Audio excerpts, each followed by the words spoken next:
تو ایک زمانے کے بعد ان کی نظر چلی گئی، وہ نابینا ہو گئے۔ پہلے تو جلوت خلوت میں حضور کے پاس ہوتے تھے، حضور کی پاک بارگاہ میں ہوتے تھے، لیکن بس ایک ایسا وقت آیا، ایسے دن آئے کہ کچھ عرصے بعد ان کی نظر چلی گئی، وہ نابینا ہو گئے۔ تو میرے آقا کریم صلی اللہ علیہ وآلہ وسلم پوچھا کرتے تھے وہ عطاء بن مالک کہاں ہے؟ تو میرے آقا کریم صلی اللہ علیہ وسلم کو بتایا جاتا یا رسول اللہ پہلے تو وہ آنکھوں والا تھا، اب نابینا ہو گیا ہے، اور مزے کی بات کہ اس نے اپنا نیا گھر بنا لیا۔ جس طرح شبیر صاحب کی محنت سے ماشاءاللہ شبیر صاحب نے یہ گھر بنایا، تو کیا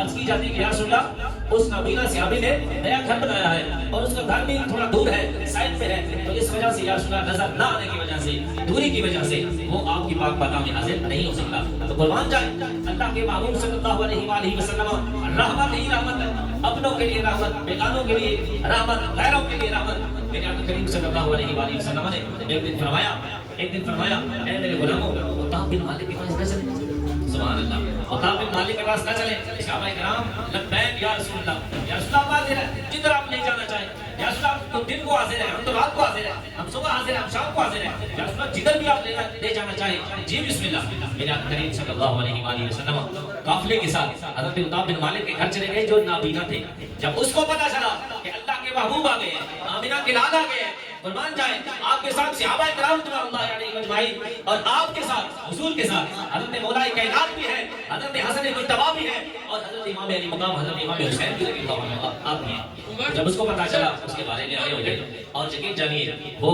غریب بھی تھا، اس نے کہا یا رسول اللہ کہاں بٹھاؤں؟ حضور نے فرمایا ٹینشن لینے کی ضرورت نہیں، ٹینشن لینے کی ضرورت نہیں، اللہ کا محبوب محبت کے ساتھ آیا ہے۔ یعنی جتنے بھی معاملات وہاں حضور نے کرنے تھے، تبلیغ فرمانی تھی اڑوس پڑوس میں آس پاس والوں کو جو جمع کیا گیا تھا، حضور نے معاملات کیے، تبلیغ فرمائی، نماز کا ٹائم ہو گیا، نماز ظہر کا یا عصر کا یا مغرب کا، تو نماز کا ٹائم ہو گیا، تو نیا گھر تھا۔ میرے آقا کریم صلی اللہ علیہ وآلہ وسلم نے فرمایا عطاء بن مالک تم بتاؤ تم کہاں پسند کرو گے کہ ہم تیرے لیے نماز پڑھیں؟